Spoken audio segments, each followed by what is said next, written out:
Like, open the meeting at 11:37 a.m. at the Water Museum on Anna Street. I call to order. And could we have roll call, please? Here. Guillermo Benavides. Here.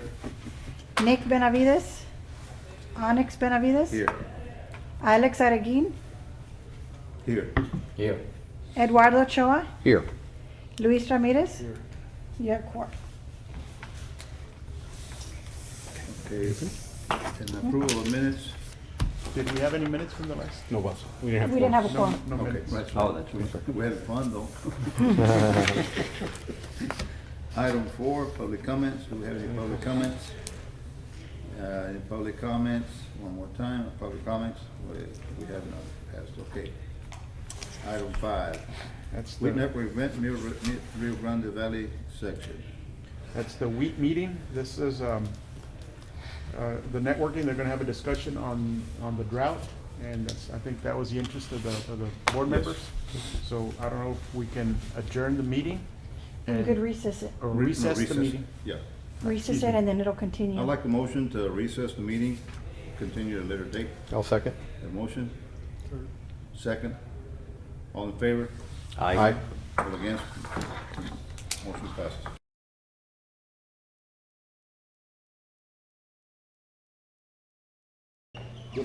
Yeah, I'd like to call this meeting to order and thank you all for attending. We really appreciate the information we're going to get here today. And again, meeting's calling back to order. Thank you. So, thank you all. So that was Onyx with the Utility Advisory Committee for the City of Laredo. We're kind of doing a joint meeting with them. They're gonna sit in on the presentation that Weed and Jeff Havey have put together. So, thank you all for coming. It's a pretty good showing. Appreciate everybody making it down here from San Antonio, from Eagle Pass, and folks from the area, from the valley as well. Appreciate it. This is, I guess, our second official meeting here at the Middle RGV section for wheat. We're looking for more members, so if you guys want to click the link and have the City of Laredo, Eagle Pass pay your membership, we'd appreciate it. We're trying to grow it. We're under new leadership. It was a dictatorship, but Vivian and Tammy have now been appointed to, I don't know, VP and treasurer. So we're growing. We're very excited that this is growing. More people, more faces, and I'll let Julie talk a little bit about what WEET does, what the goals are, and then introduce Jeff afterwards. Oh, by the way, City of Laredo, thank you for having us. I appreciate it. Huicho, I almost didn't make it to this meeting. I'll just put it that way. Thank you for everybody that behind the scenes that put this together. Maria, Vivian, Tammy. Oh, it's Tammy's birthday as well. Where's Tammy?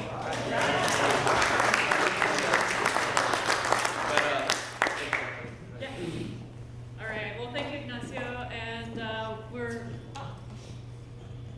And as Nacho said, my name is Julie Nargong. I'm the executive director of the Water Environment Association of Texas. So that's the organization that is so humbled to be here today in your beautiful water museum. So thank you for opening it up to us, and thank you for the VIPs that are in the crowd. This is pretty exciting for us. WEET, or the Water Environment Association of Texas, basically we seek to educate water utility folks as well as the public on water utility issues. So anything that's important to you is important to us. We're a member-driven organization that works with the TCEQ, so our regulators, as well as our legislators, and all of our utility water professionals. So we're here to support you, and we are, like I said, so thankful and humbled to be here today to be able to bring in one of my board members, Jeff Havey, who's a board member of the Water Environment Association of Texas, and also the Vice President of Production and Treatment with SAWS. So he's the one that's really gonna give you the information today. So I'm just gonna say, give one last thanks to City of Laredo, all of our water professionals in the audience, as well as our sponsors. And we have definitely Arduro, yeah. First and foremost, Arduro. and Commerce Controls, Southern Trenchless Solutions. Woo, thank you. And Garger, I know Garger's in the house as well. Thank you so much, sponsors, and thank you so much, City of Laredo. Do I need the, this, or is that necessary for that? That's necessary for that? Yeah, okay. So, I'll go ahead and use the microphone then. I really do appreciate the City of Laredo having us down here. Really, I'll echo Julie's thoughts. And why should the municipalities get involved in WEET? Really, it's education. All of us are facing the same thing. What are we short of? We're short of skilled workers, we're short of operators. What do we have walking out at the door every day? We have years and years of experience walking out every day. I can tell you at SAWS, if you look at it, I have about 40% of my operators have less than 5 years of experience. I have about 10% that have, 10 to 20 years of experience. Then the rest of them have 20 plus years of experience, and they're all retiring. So one of the things that I'm going to be in charge of next year, I won't be on the board any longer, is advanced operator training. I'm really want to make that a successful program. And as I tell everyone, I want us in Texas to have the best operators in the nation.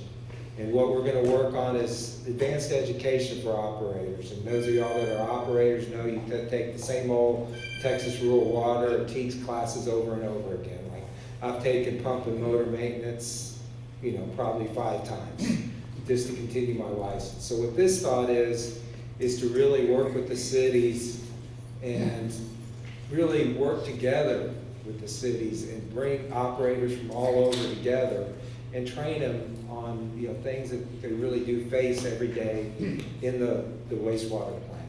Well, we hope to do a similar thing, and they are doing a similar thing on the AWWA side. So really, I do encourage involvement in WEET. If you do it as a municipality, it's very cheap, very inexpensive for your members.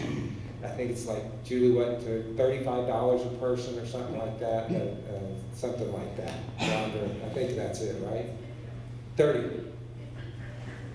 50. And then you get all the conferences at the discounted rate and everything. So enough plug on that.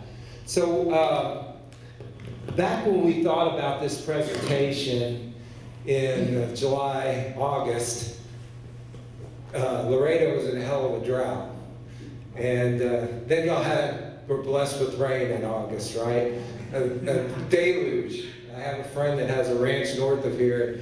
He dug this big old stock tank and he didn't think he'd ever see it full. He drove down here and it was running out everywhere. So y'all been blessed. San Antonio, we haven't. San Antonio, we've had 8, 9, I was talking to National Weather Service yesterday. I was in a meeting with them. 9.5 inches at the airport all year. I have some properties with cattle west of San Antonio in southwest Medina County. Of course, I have cattle there. And we've had less than 8 inches of rain all year. Very tough. So we're still in a really tough drought. But we all know, we're in Texas. So what's the saying in Texas? Continual drought interrupted by a few brief periods of flooding. So we know it's going to be back. Let me get the hang of it. I had to hang oats. Make sure I'm doing it right. Maybe I'm not going the right way. Make sure I got it on. I go down, right?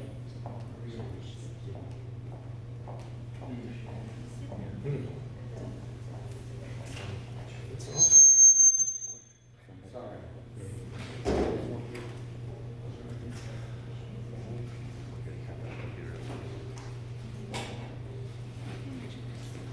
Yeah, sorry, guys.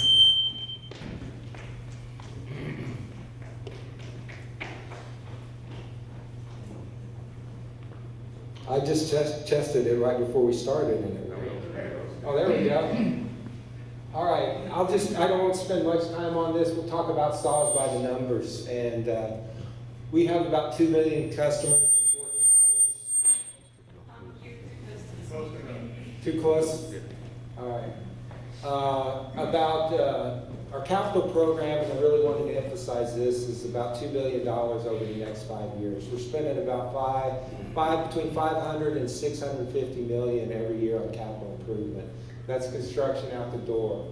We have 13,500 miles of water mains. We have 5 major plants. We have 3 wastewater plants, 125 MGD, 46 MGD, 16 MGD.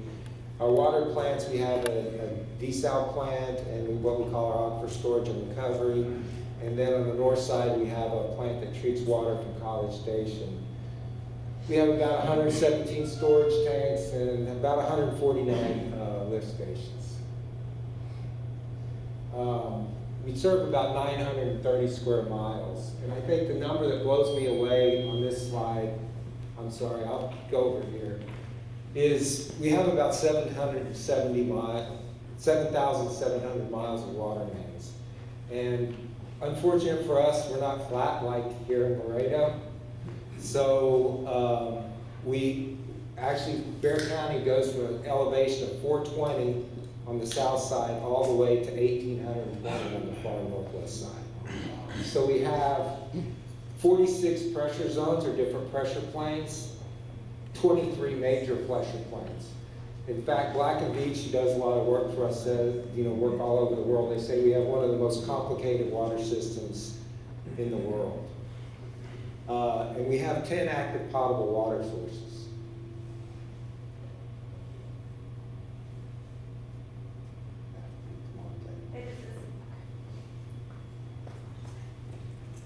Sorry about that.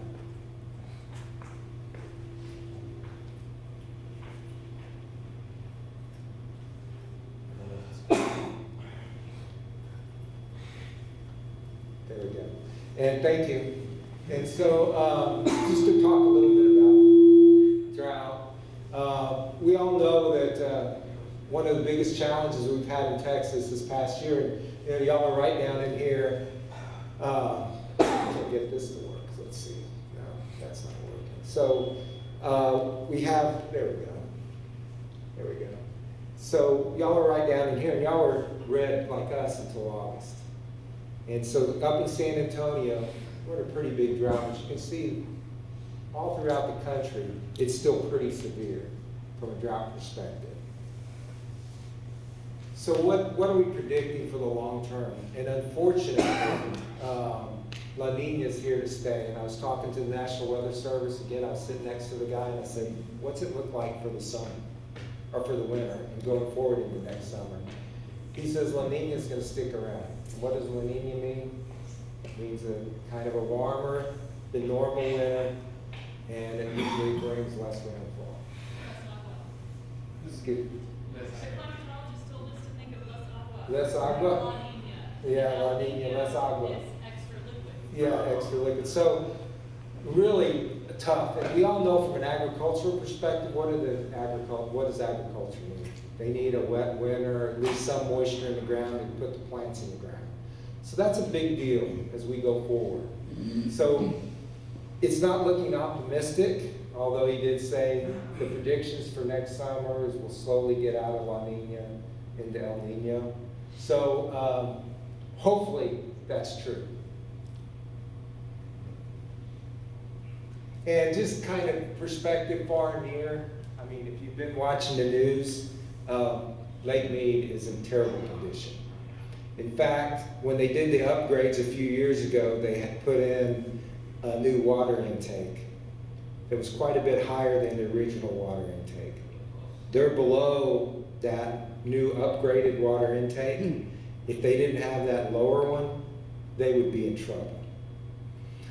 We have Lake Travis, where Julie's from, up in Austin. It's not looking like this yet. It's still in pretty good shape. I was looking at where the reservoirs are in Texas, and it's in pretty good shape, but that was 2011. If we don't get rain, I mean, Austin, very dangerously close to running out of water. Really crazy. I know here, Lake Amistad, it's critical. We've got to really watch that level going forward, and I'll talk about how that may relate to the Edwards.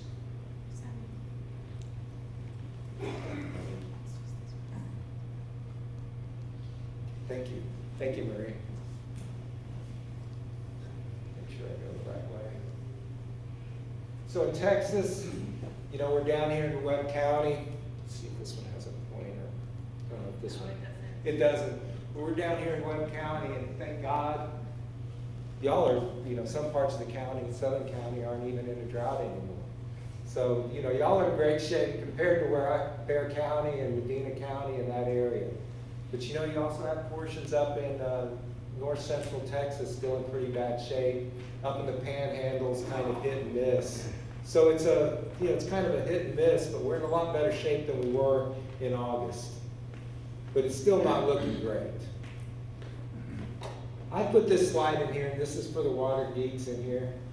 I just like this slide, and I know for most people it's not a very beautiful slide, but I was just kind of amazed. What I had the guys plot is from 2011 to 2022, the bar graph is how many days did we pump more than 300 MGD? Which 300 MGD is kind of my point. When we're moving 300 MGD, we're pumping a lot of water. We pumped over 300 MGD 43 days this year. Now granted, there's been growth, and I'll show you some slides, but that just gives you an indication of what kind of summer it was. Our average pumpage is almost 254 million gallons a day. You could say, look at even in 2011, we were down at 233, and that was in the middle of a really bad drought. I just like that graph because for us operators, I mean, you're stressing when you're pumping 300 MGD. You're stressing. So when did that all change? And you know, you always need a tipping point in society that kind of changes things. And what happened in San Antonio is, okay, San Antonio was based upon, we're blessed with the Edwards Aquifer. If you're familiar with it, you drill a 30-inch hole in the ground, you can pump 20 million gallons a day out of that 30-inch hole, and you get no drawback. I mean, you can pump it all day long. It's like pumping from the ocean. But, you know, we knew we needed to diversify. And so what was going to drive that? Really what drove that was endangered species. There was a lawsuit filed about the blind salamander and some other species, the fountain darter, that were in the Edwards Aquifer, and they say if you continue pumping, you're going to impact that endangered species.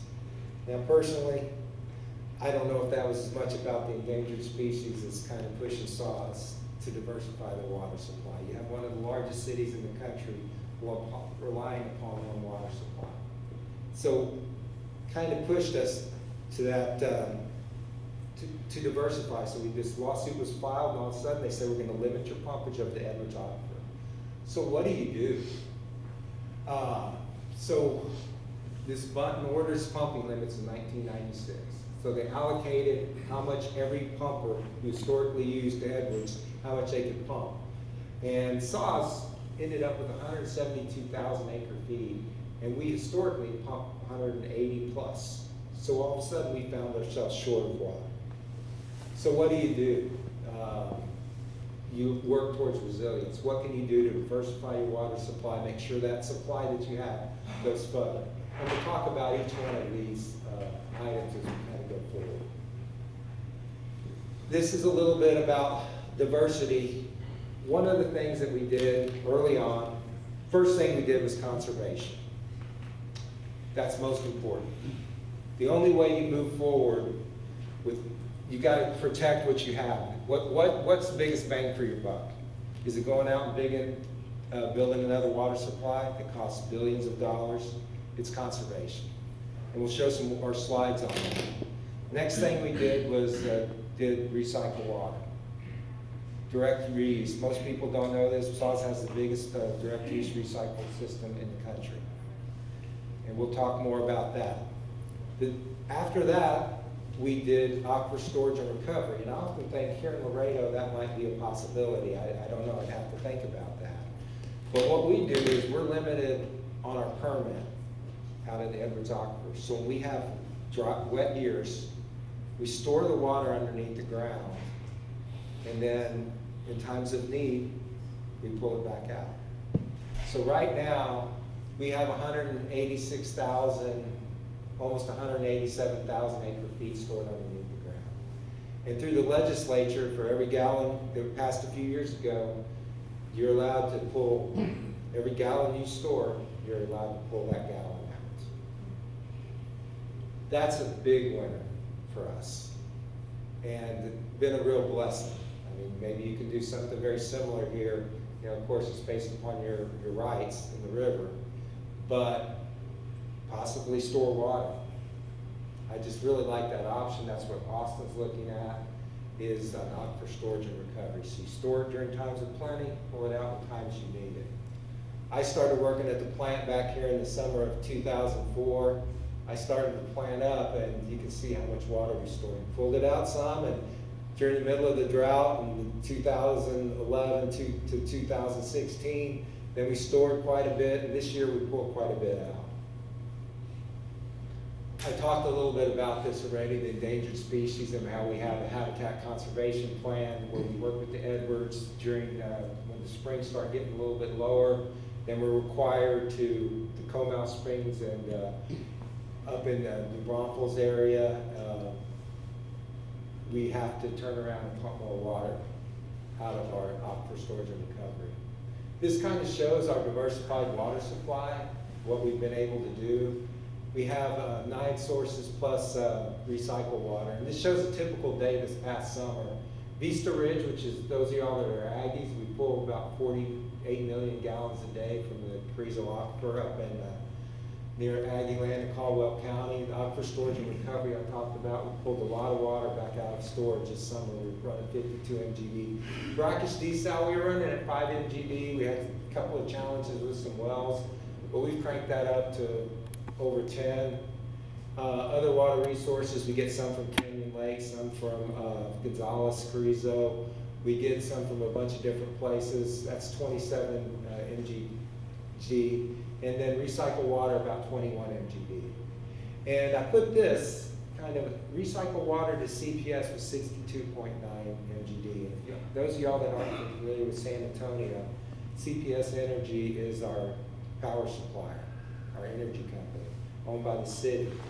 Since the 1960s, they've been downstream of our wastewater plants. We put water in the river, and then they pick it up out of the river and put it in Browning and Calaveras.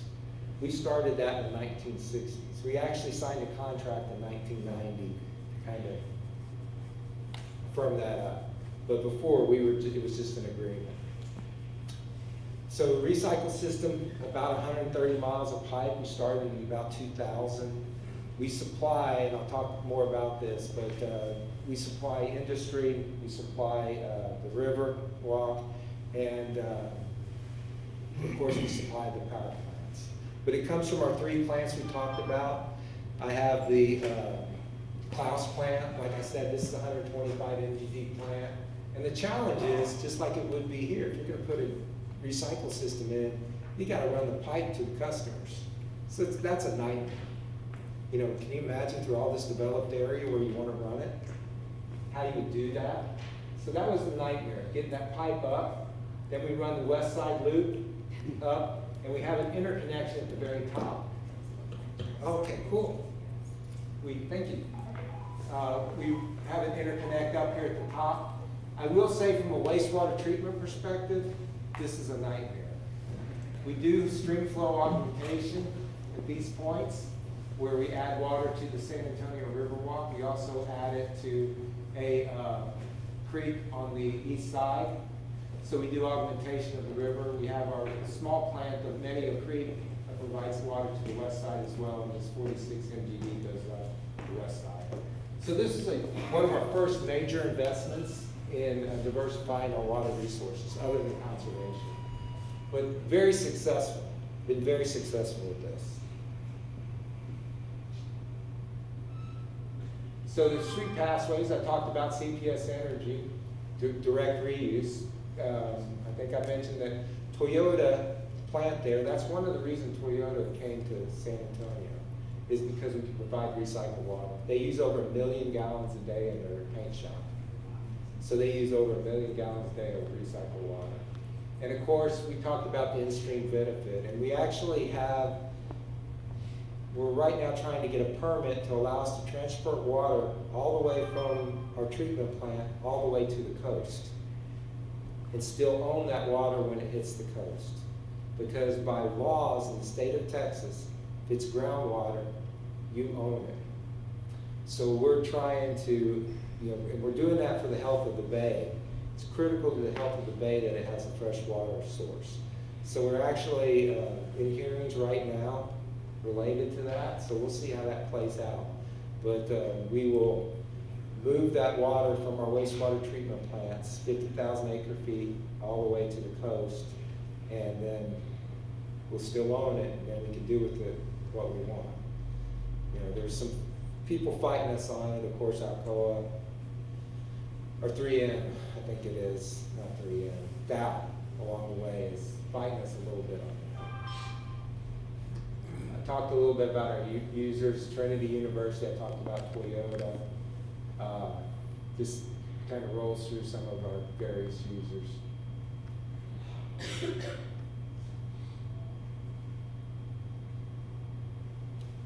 And this is at the, if you go down to the Riverwalk, unfortunately it's not natural flowing springs anymore, it's recycled water.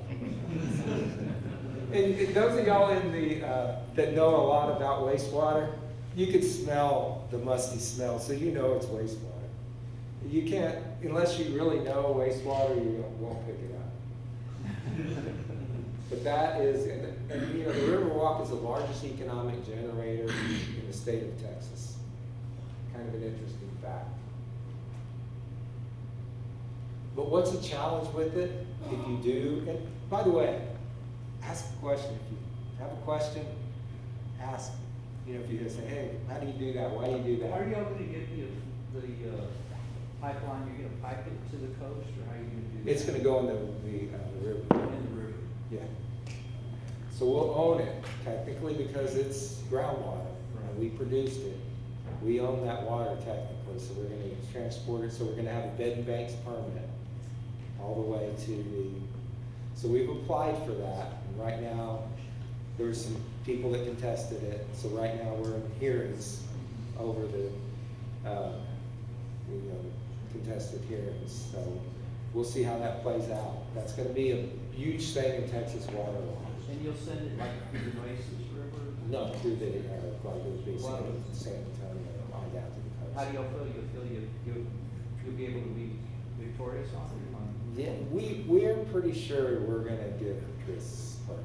I mean, I never can tell, but there's some information we have that supports What you're trying to do? what we're trying to do. And we're doing it, of course, the people, the cities, all up and down towards the coast support us big time. Right. Because that's critical to their industry. I mean, they gotta have that fresh water, and the fishermen support us. They gotta have that fresh water coming into the bay, Aransas Bay, or they're in trouble. So that we've got a lot of support, and we signed up a lot of support, all the way down to the coast. So we, the industries are fighting us a little bit because they're worried about, they've relied upon that, but that's not part of their surface water rights. So it's gonna be interesting how it plays out. So the challenge, I will say, which I think is, for every city, is a real possibility, is to recycle water.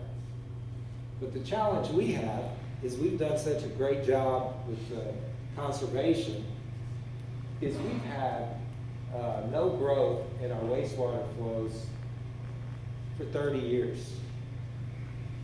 I mean, we are still pumping the same water, getting the same amount of wastewater. You can see it goes up a little bit, but not significantly. And you can see a few wet years here and there, but basically it's been flat. But Jeff, how can that be? San Antonio is growing so much. Growing so much, but it's conservation. The first thing we did in the conservation program is provide low flow toilets. And, so many other things. Low flow toilets for us in the system. That's kind of a pain sometimes because you don't get that flushing action, so you Have to flush it again. yeah, well, the pipes, you don't get as much flow in your pipes. So no, that's true, guys, that's true.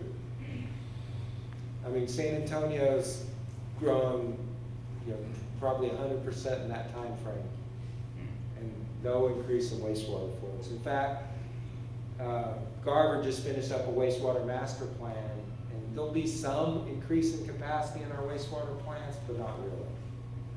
Mostly it's about peak flow during the storm event. Right, Greg? Yes. So it's really not a significant amount of growth. So now let's get into, the rules and, how we manage through a drought.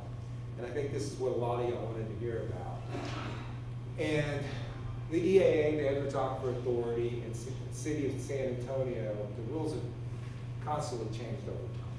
We're not where we used to be, but we've revised them. I think it's over 18 times in the last few, since they were created. And we talked about watering times, car wash times, pool filling times, decorative water features. And at first, we put in where you could only water on the weekends. That was dumb. I mean, you don't want to do that. Because I'll never forget one Sunday night, our peak demand was 650 MGB. I mean, you looked around, every tank was dropping, there was nothing you could do. You were just like, oh, this is a bad idea. Because what's your number one usage night? Sunday night, and that was terrible. So we quickly found out that wasn't a good idea. Now, how you do the pool to pool filling? How you manage that? Because the pools are tight. Well, yeah, they can't fill if it's during drought. You can't fill it, or you're restricted. They still do it. They still do it, Yeah. but you got to catch it. You got to catch it, and that's the same thing about water. And I'll talk more about that. Basically, you try to get cooperation. And the great thing about this facility is it's about education. So it's about teaching the kids. You got to catch the kids early on. But you got to have a hammer too. And you got to, when people don't want to cooperate, you got to have to slam them a bit. This is just kind of, I won't talk about this. This is the Edwards Aquifer rules, and it talks about various stages. This is the J17 well. If you're familiar with San Antonio, that's right at Fort Sam. San Marcos Spring flow. It talks about spring flow to Cobal, and it talks about how much your permit is cut based upon where the level of the Edwards is.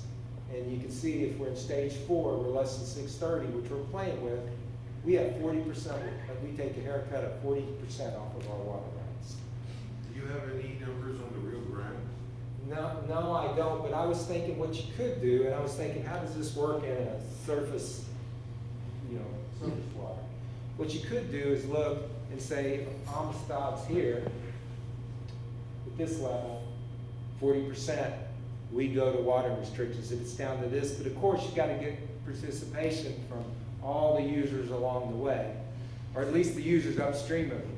Well, And we downstream. share it with Mexico, Yeah. so we don't know what they're doing. Yeah, you don't know what they're doing, but, in the end, it doesn't matter, because what matters is the level in there. If they're cheating, we can't do anything about it, but what we can do, potentially, I'm just thinking out loud. I was thinking about this morning driving here, because I was thinking, well, I'm gonna talk about the Edwards, and that doesn't mean that.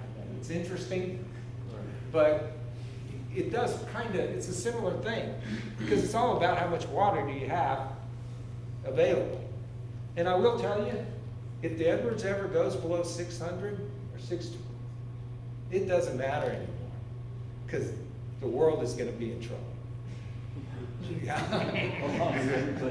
Yeah, I mean, it doesn't matter. Our pumps are set at 550. If it ever gets below 600, we're in bad shape. How did y'all do with this last drought in San Antonio? 2011, we did okay. And well, I'll show some slides on that and where the Edwards stayed. But I was thinking that's maybe how we managed. I don't know how you do, because right now, as y'all said, they can keep pumping, but you got to get a participation in the whole watershed. What's coming into Amistad, what's leaving. Because if the Rio Grande has this much water in it and your pumps don't work anymore, we're in trouble. So how do you do that? So I just kind of wanted to present this, and maybe that's the way you manage it, because you gotta have trigger levels. When do you enforce drought? I don't know if Laredo has a trigger level. Do, Yes. Yeah. We're currently in stage 1 voluntary, we just went back last week. went back last week, okay. So, in San Antonio, we have a hard trigger level at 10-day rolling average, so we look at 10 days, because it used to be as soon as it hit that level, we triggered, which was very confusing. So that was terrible, because people would get confused. So it's a hard 10-day rolling average, we get once per week water. And basically, you water from 7 p.m. to 7 a.m. When we hit stage 2, we get reduced watering hours, and all of us, you know, if you've ever been to Dallas, there's a 7-Eleven on every corner. So it's 7-Eleven and at night, 7-Eleven in the morning.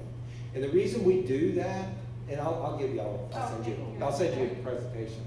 So the reason we do that is that we think we can catch people watering, you know, at 3 or 4 in the morning. Now, as water operators, we know when the man starts picking up at 4 o'clock, not everyone's taking a shower. That's irrigation systems.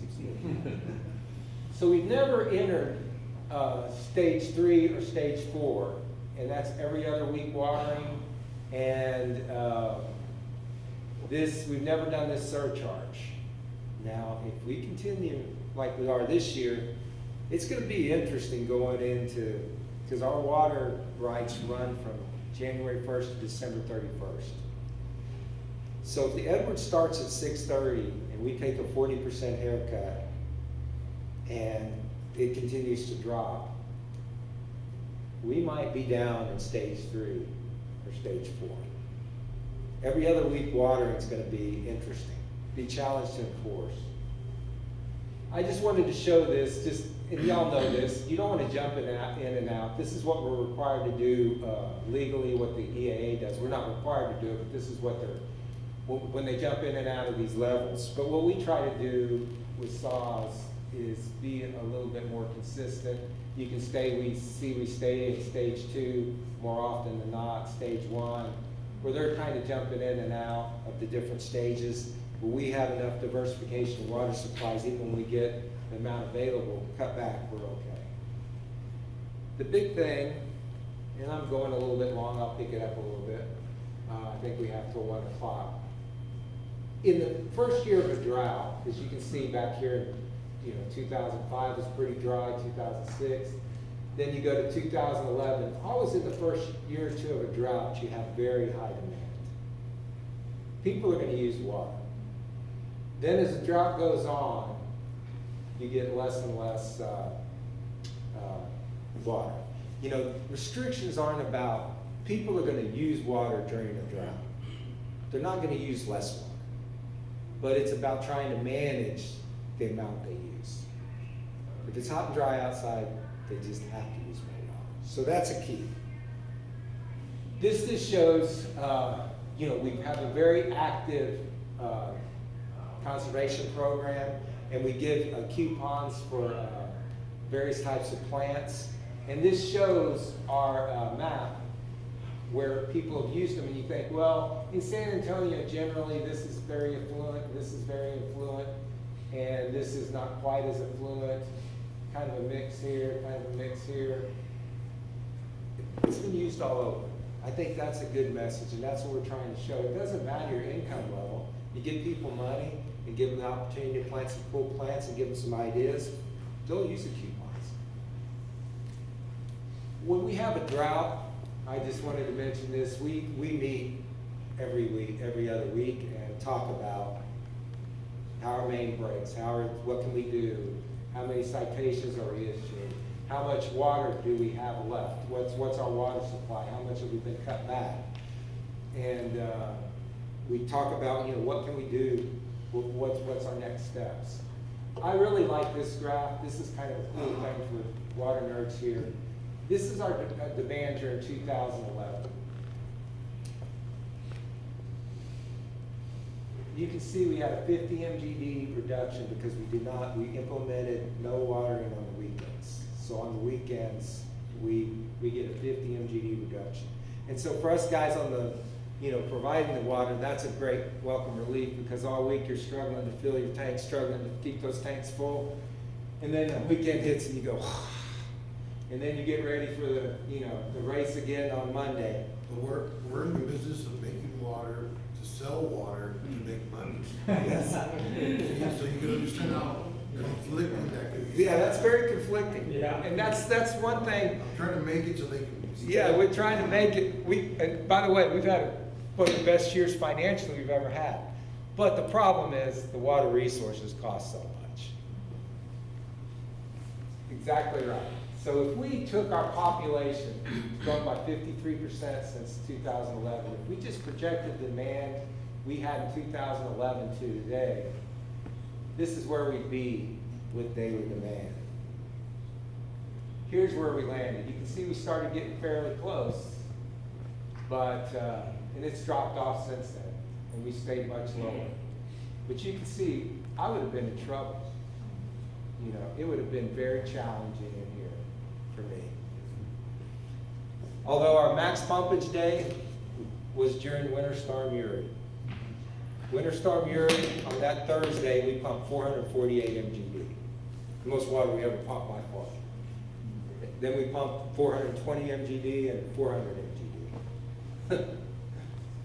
This is what I was talking about. If you look at J17, you can see where we were in 2011, where we are in 2022, and you can see it's getting close to the end of the year. What's worrying me is we don't bounce back and we start where we were in 1956. This is the all-time low in 1956 when it hit 612.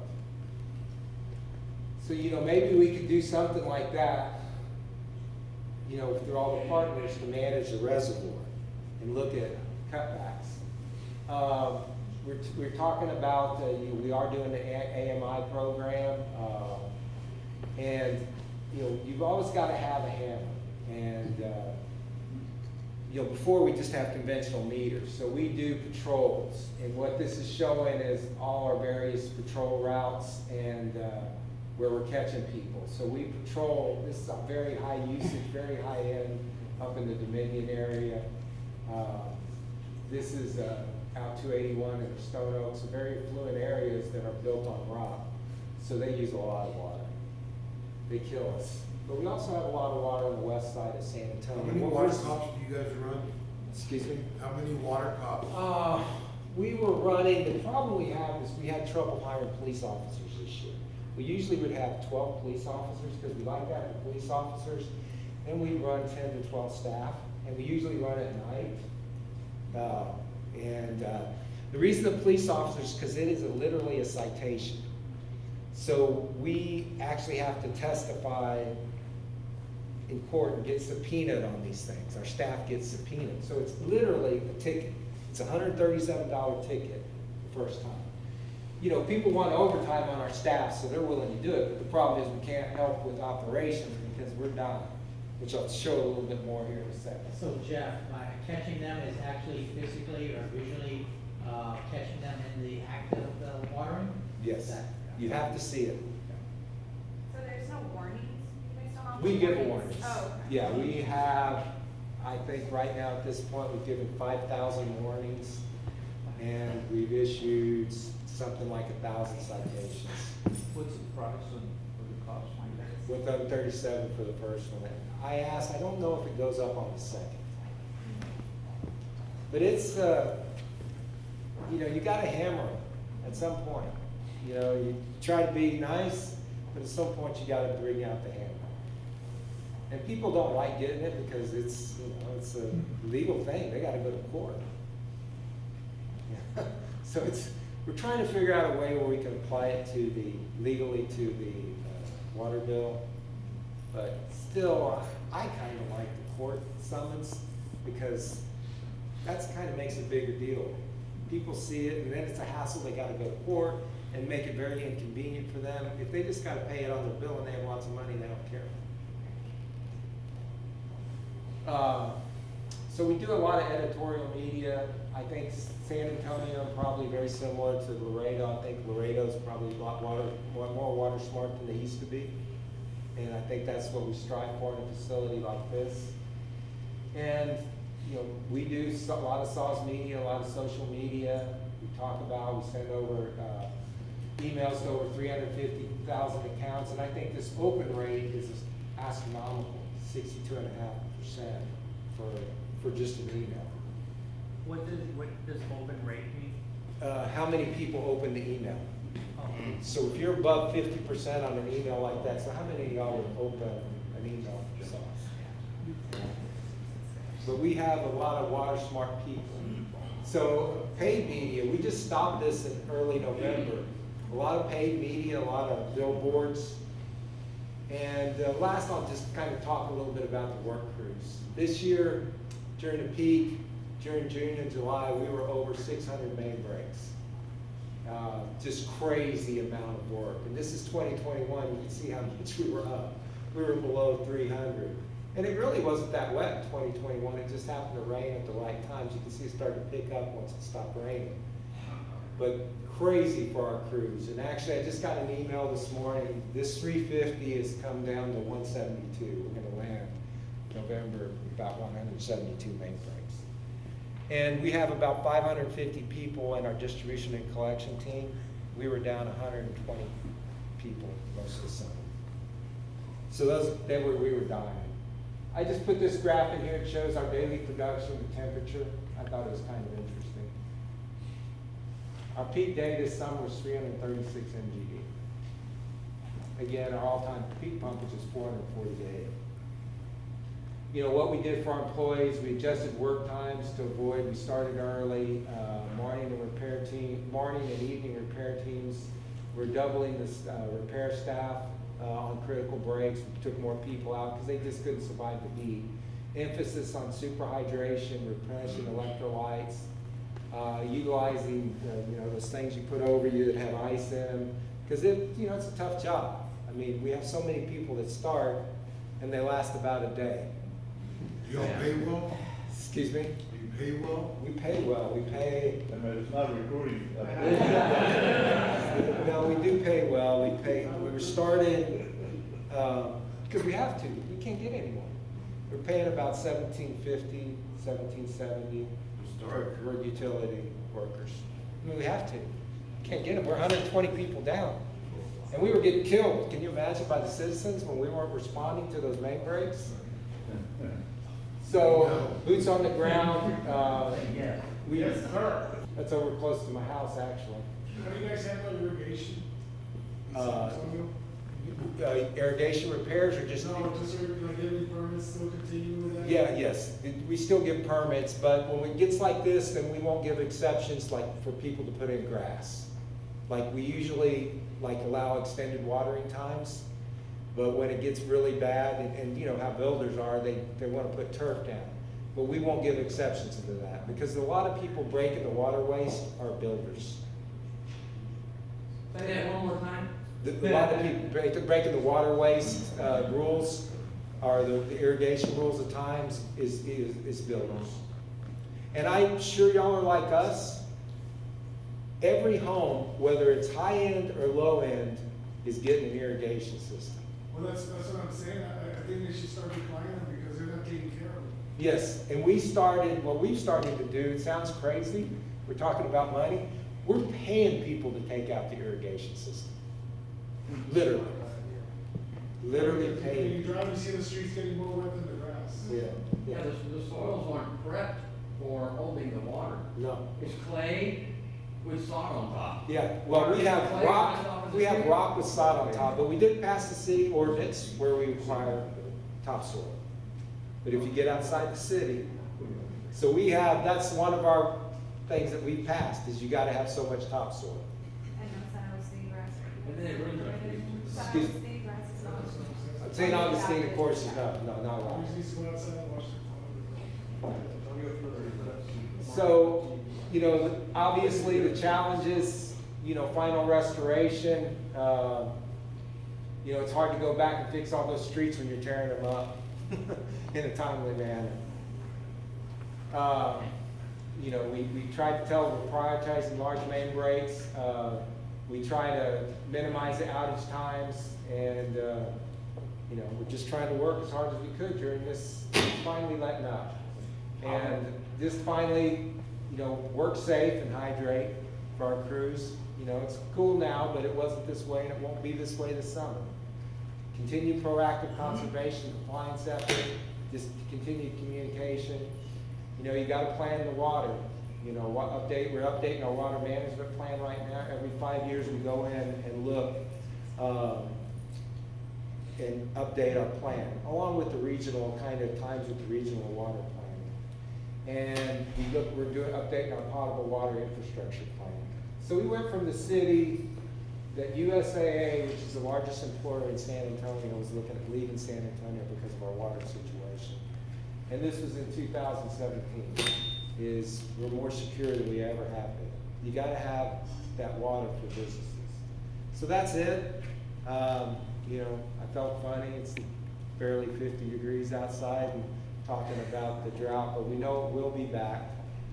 And, you know, anything we can do to help, any questions you have? Send them water. Yes. Yes, sir. I have a comment and then I have a question. I was very impressed. I knew about some of this stuff because I get the San Antonio paper, but all of the different water sources you have, you know, some of them much bigger than others. But Yes, sir. here in Laredo, we only have one water source. We're desperately looking for a second one. But that was impressive. And my question is, xeriscaping, how much new water demands are there with the new developments? Number one, and number two, are you encouraging them to do xeriscaping versus grass? Yes, we are, but it's very hard because people, I think it's a little bit easier once people get landscape in, and then we're kind of retroactively going back and paying them to go to xeriscaping. Like if you move so much green grass, we'll give you a coupon and pay you. With the new developers, we do encourage xeriscape, but we don't have an ordinance that says you have to be all xeriscaped. I do give a presentation that kind of shows some xeriscaping and talks about that a little bit, but it's a little bit more reactive, unfortunately, I think, on the backside than it is up front. But we do have things in place requiring topsoil, various things like that. What about St. Augustine? It's gone. It's gone. And we did a lot of work with right of ways, right? Excuse me. Xeriscaping and pushing more on the right of ways? Yes, yeah, as well. But we push a lot in homes. I mean, we give a lot of money back, coupons. And we did research with Texas A&M and looked at drought tolerant grasses probably 15 years ago. So we looked at what grass, and that's in the ordinance. You can't say St. Augustine and Zoysia, or it's got to be this grass or that grass based upon the studies we did. How much does the municipality lose as far as financially? Because, I mean, that's, you know, we're an enterprise fund. Well, yes. So- And we are too. We're a separate entity from the city. We're funded solely by our rates. We get no other revenue. So you don't want everybody to go xeriscape. Well, You got no water to sell. you know, it's a catch-22. You know, I would say, if people still used water like they used to, No. yeah, I mean, I couldn't survive it. I couldn't pump enough water. Right. I mean, I couldn't. So, you know, from an operations standpoint, we are, you know, I hate to say it, but I like the days when we're not pumping 300 MGD. But, you know, we really got to manage it, and I think in the long You're term. correct. Right now, we are in winter mode. But it's And not the good. guys are like, okay, you know, they're relaxed. You know, we're running one, you know, One train. one raw, one high service, nice and smooth. So this is their time to relax. It's when we start getting to February and March, then it's showtime. And you know what, the guys are pumping like crazy. And the other thing that we have, and I don't know how Laredo does it, but we have winter averaging going on right now for the sewer, for residential. And so people are smart. Unfortunately, we've educated them. We actually do advertisements like this, say use less water because you're in the middle of winter averaging. That's really hurt us on the sewer side. I mean, we're sitting there advertising use less sewer, excuse me. And we went from, I think it used to be 5,500 gallons per person, a resident. We're down below 5,000 for winter averaging, and that has killed us on the wastewater side. I mean, the revenue is like, so kind of a catch-22, but we always say our objective is to sell less of our product. It's kind of counterintuitive. And then what stinks is your customers go there and they use less of your product, and then you increase the rates. Because you still got to be able to meet max day demand, because there's going to be one day where they're going to pump, 350 MGD, 360 MGD. You got to be able to meet that demand. So they don't understand, okay, I'm making all these sacrifices. How come my rates are going up? We're using less water, I'm doing my part. Oh, we hear it all the time. Yeah. Yeah, that's, Yeah, but if you don't, the alternative is we won't have any water. Well- And it doesn't matter how much you pay, Yeah. I can't give you pressure at all. yeah. Or I go to the coast, instead of pumping instead of 140 miles downstream from College Station, I'm going to the coast and pumping 140 miles upstream to elevations of over 1,800, and I'm desalinating all that water. And we see the challenges Corpus is having right now just getting the permit for the desal plant that they thought was a slam dunk. And they're in a really pickle. I mean, they need that water. I mean, and I'm very supportive of that growth in Corpus, but I'm like, oh my God, thank God I'm not down there in this mess. So I've taken a lot of time. Yes, ma'am. Yeah, so yesterday, or rather Tuesday, we were at a different conference talking about funding, right? And what different cities and municipalities and entities do for funding. What does SAW's funding portfolio look like? Are you mostly bonds, SRFs, getting any of that IIJA money? What is your? Mostly bonds. Yeah. Mostly bonds. In fact, the bond market is kind of crazy right now. And talking about funding, one thing I would encourage Laredo, because you have a lot of growth, I'm not necessarily, are there any developers in this room? Keep quiet. Yeah, keep quiet. So don't talk, developers don't talk, but we do have some of the highest impact fees in the state, if not the highest. So we're collecting, because San Antonio is growing, our collection of impact fees is well over $100 million this year. And our philosophy is growth pays for growth. Growth pays for growth. And the other thing that we just did is we just restructured our rates.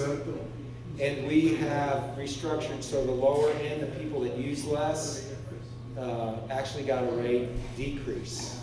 Because it's all about affordability for the challenged people. So I would really encourage you to look at our rates that we're just implementing. Because our rate structure is based upon cost of service. So, we look at industrial, residential, and look at commercial, we look at recycle, and we can calculate how much the cost of service is, how much it costs us to provide that service to that customer, to industrial customers, commercial, not the individual customer, but that class, if you will. And that's all based upon that. So we increased a little bit. We found out we were undercharging for commercial, but we were overcharging a little bit for residential. So the residential were supplementing the commercial side. So we decreased for the residential and made kind of a lifeline rate at the lower end, and increased for the industrial. We also went up on recycle, but I should point this out about recycle. We don't do full cost recovery on recycle. And some people get upset to us about that, and they say you should charge just what you do. They're not subject to drought restrictions. Recycle, you don't have drought restrictions if you have a golf course. But we're like, no, it's not the same quality product. It's not, if you have you're using it for industrial facilities, you got to clean it up a little bit. On the irrigation side, it's actually better than. Who decides if your rates go up, down? Excuse me? Who decides it? Our city council does. So we have to go to city council. We're a separate board. And I'm not proud to admit this, but for like 12 years in a row, we went for rate increases. Got on the consent decree too. Yeah, we had a consent decree. So we spent about $1.2 billion on our wastewater system in the last 10 years. So. I have a question. So I know you said that you have a lot of vacancies in your distribution system. So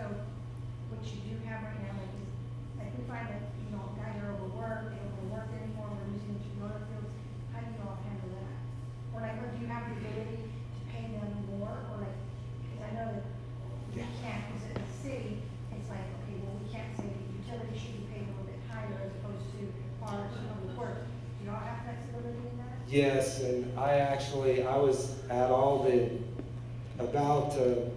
every few years, all the utility leaders from around the state get together. And we just had that a few weeks ago. My boss, Steve Klaus, wasn't in town, so I went for him. And we met in Lubbock. And it's a challenge for everyone. And can you imagine, Odessa's really slammed. Because can you imagine trying to compete totally against the oil field? Well, same thing here. Yeah, and y'all are competing against the oil field, and they can't keep up. We're competing just against, you can make $20 an hour working at McDonald's, I'd rather work at McDonald's than dig a ditch, right? And so what we've done is don't shoot me if I say this, but we were losing so many employees, we just gave a 10% rate adjustment across the board. But also what we've done, what I wanted to mention, is we give incentive for licensing. To get licensed, that's the thing that the water people have over other workers, is there's licensing. So if you're a wastewater treatment plant or water treatment plant operator, and you get, you have to start with your D, you get a C, and C is required, and a lot of times some jobs we don't give you a C if that's a minimum. If minimum requirement for that job is a C, you don't get anything. You get a B, you get another 5%. You get an A, you get 10% on top of that. Yeah, but you gotta start, the ground level needs to start at least decent. Decent, yes, and that's Yeah. where we're at. Starting down 1750. here, and you give them 5%, they're still not at living Yeah, conditions. still not. And that's a problem we have. The other thing that the state didn't, or the federal government didn't do a favor for us, is the whole CDL thing. It's costing you about $5,000 to get someone with the CDL.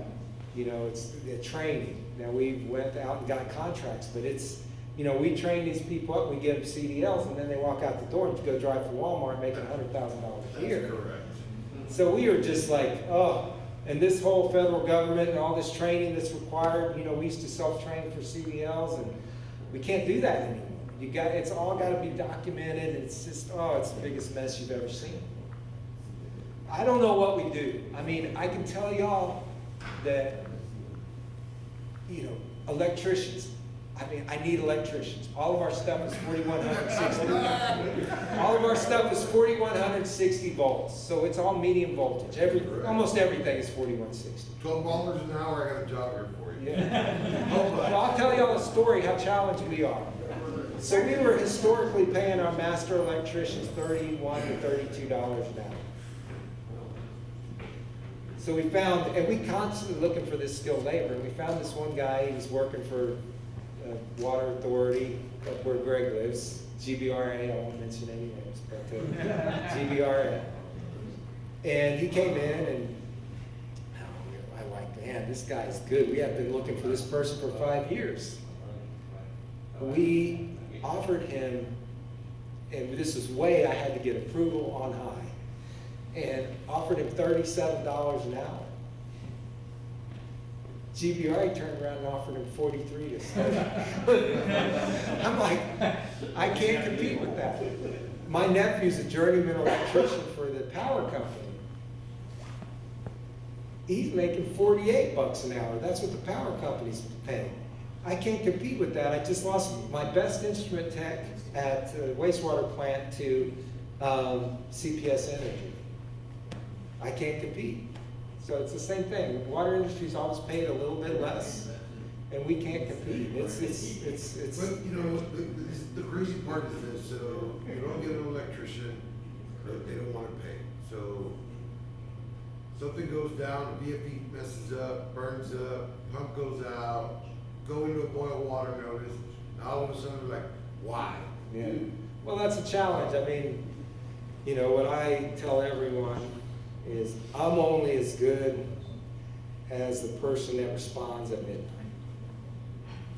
I'm only as good as that. Because if that person doesn't respond and do the right thing, I'm in trouble. That's right. I'm only as good as that person in the field.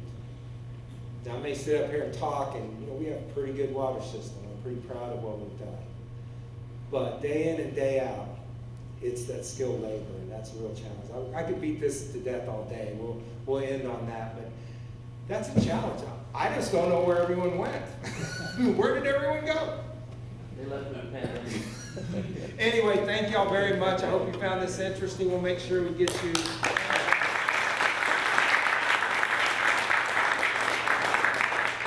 a good friend of mine. I'll make sure that he gets it. So he's been a good friend, works with me in UCTA. So we'll make sure he gets the presentation. Thank you. Thank you. I'm hiring electricians, anybody want to work? $13. No,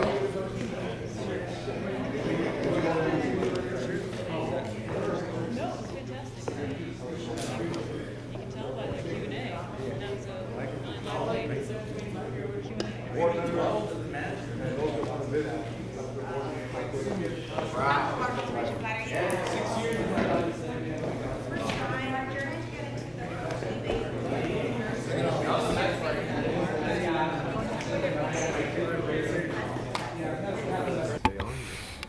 Who appointed you? Marte. I'm Okay, District 6. so we It's gotta gonna run be off on either that. King or Vish. Yeah. Well, whoever gets in, I'll give him a call. Sure. I called a councilwoman, and she was supposed to call him back, hasn't called back, so trying to get her to appoint somebody. Getting harder to have. I think Councilman Torres appointed somebody, but they haven't been sworn in. Okay. So that's for District 4. Ready? We're ready? Okay, let's reconvene at 1:25 to our regular meeting after the week presentation, which was a very good program. Real quickly, item 6, water master plan. Do we want to discuss that or we want to postpone? We can postpone for the next meeting. Okay, next meeting. Water quality, item 7. Item 7, that's the water quality assessment optimization. Just to let you know, I think pretty much our water quality is going well. I've We're heard that. maintaining our chloramine levels. It's been quiet. It's been quiet and it's been good. And I have a feeling that the chlorine conversion that we did was effective. And I think if we do it another year, we're probably going to be in much better shape. But the residual is lasting longer than that. So it's been improving. Now, this was going to help us too, so. Item 8, discussion of goals. Can we suspend that to the next meeting? Yes. Okay. That's up to Cal. Drought conservation plan. I know we're in one right now, stage 1. We're in stage 1, which is voluntary. The only comment from me that I wanted to say is I need to continue to keep this on the front burner, like get people educated, because the drought's gonna happen again this coming summer. Oh, yeah. It's here. We just need to be able to educate the public, let them know that they need to be wise on their water use. On this subject here, maybe we want to add replacement of San Agustin. I know I've threatened my wife that I'm going to put astroturf in the front yard. It's not easier to Can you make. send me any information that you want us to promote, so we could maybe do some videos and share in the social media? Yeah. Yeah, and that's one of the ones that I'm looking at the landscaping and look at our tier structure, our rates, because kind of like what San Antonio's doing. Because I'm trying to model ourselves after San Antonio to keep people more informed, educate them, and then changing our landscaping requirements. Xeriscape, promote Xeriscape, and eliminate, because all the new homes that have been built, what do they have? San Agustin. The thing is, I gotta tell you this much, Mr. Wires went to all these departments to put xeriscaping, he never got the results from nobody, so he did it himself. And then here comes engineering causing, it's like, look, man, you kept telling them over, go over here, go over here, go over here, don't talk to them. And he just got tired of it and said, hey, this is what I'm gonna do. And that's what he did. So that's another problem too, is that maybe people are trying to do that, but they're not being told exactly what needs to be done, so. Right. Well, I think I heard. So if you wanna call Mr. Wires and ask him what he went through, Yeah. that would help, because he's trying to push xeriscaping, because he says it's a waste, the whole irrigation, but then when he's there pushing it, no one's helping him. Well, one of the biggest things I see in our landscaping, just real quick on drought conservation, is that the clippings on the grass are bagged up and thrown away when they should be left on the grass and build your base on that rock that we live on. But anyhow, I think those are some items that we really need to hone in on. and then make a suggestion to the city council. We haven't done anything to the city council, so I really don't think we're doing anything. And I think we've hammered this one before, so let's, regressing back to item 8, let's discuss some goals next meeting, and get some things done to take to city council for a vote, all right? Is there anything from you guys that I need to talk to one of our city council members? Like The next is item number 10, I think, if we go to item 10. Yeah, item 10. This is the ordinance revision on utility fees. Currently, we're subsidizing a lot of the cost on what we're putting in the meters. And because we're not recovering our monies. So what's happening is the rate is paying for all these new meters. So I need to adjust our fees to be actual cost, not what we have already fixed, because that number has stayed the same. We're not recapturing that cost. Yeah. So that way I can use, that money can be used for more repair of the older lines. So I'm gonna be bringing that ordinance to show you, so we can recommend that to council. So we can do that one, and at the same time, address the drought issues, to conserve water. Yeah. And, the St. Augustine issue, because that's high demand water. Oh, I know, yeah. Even water that's on it every day. Yeah. Oh, okay. And anything on the automatic flushing valves? Kind of like the reuse, I mean, we see a lot of that water being. Yeah, that's something that I need to look at. I'm looking at the no-des system, to where I'm circulating that water back. But again, that residual that I'm happy with is because we're having to do more flushing. Yeah. So it's just the cost of doing business. But I am gonna look at tanking some of that water and using it somewhere else, or finding a source, another thing that I can do with it. Item 11, communications. I don't know if there's any other communications. Not that I. Item 12, topics for next meeting. I think we need to talk about the presentation that we saw here from San Antonio, especially Yes. the one about coupons really struck to me, because I made a comment and Gene was sitting right next to me, and I said, we don't do, when he talked about the. Low flow toilets. And he said, oh, no, there's a program. I go, really? I thought it was over a Toilet long time rebate. ago. No, we still do the toilet And they rebate. said, that's Vivian's charge, so I'll be talking to Vivian. No, but the coupon, we can apply it for people that change from St. Augustine irrigation systems. that change Right, their and that's water what I'm rate. talking about, right? Yeah. And so, we just need to have we need to take something to the city council. I feel inept in a certain way. We just sit here at lunch, talk about things, and we go home, and then we report to our. Well, let's focus on one council. thing. Yeah. And then get that done. And Yeah, then but that's go to what I'm a saying, second. that we need to, here in topics for the next meeting, set plan. I mean, and I think we already discussed the goals, item 8. That to me is gonna be on item 8 and item 12. So the ordinance would be one, and also the information of the drought, so we could personally Yeah. go and start doing social media on that stuff. I have a quick question. Yes, sir. Is there some way that when the city charges a developer whatever fees for a lot, that they can give them a little bit of a break on those fees if they agree to xeriscape? Or are they On the impact completely fees. separate issues? Could there be like an incentive, if you will? to Well, xeriscape? it's really the builders, and it's not at the development stage, it's at the building The stage. bills. Okay, so the builders, can the city approach them and say? Well, that's where the coupon idea can come in. Okay. If they So xeriscape, it's they okay. get a coupon. That would have to be probably engineering and planning, because that's where they first start. Yeah, but what he's talking about is the right of way. That the Oh, the developer- entrance. Yeah, the Yeah. right of way stuff. That's what Right. you're talking about. You're not talking about. But you're talking on lots too, though, right? Somewhere in that process, It's For wherever the- there's city For fees. developer will be the right of way. The lots, that's the builders. So when it Right. comes to wires and a char, they're just worried about the right of way, what they need to do. Common areas. Yeah, now when it comes to the lots, it depends who's building, Armadillo, whoever. That's another. But because I look at more the homeowner, because those are my individual customers that have the peak demand. I'm doing zero, that's what I'm doing, like, I'm doing zero screen. Yeah. But the idea of the coupon is good, because then we can say, builder, if you build this, you get a coupon. That's what, that's Right. it, that's it. Right. Incentive, yeah. All right, so let's end this on a high note, and our next scheduled meeting is when, Michal? 8, 12, 8. December the eighth? We usually have it with the second, Yeah, second. that would be the 8th. Okay. All right, any other items? Ask for a motion to adjourn. So move. Second.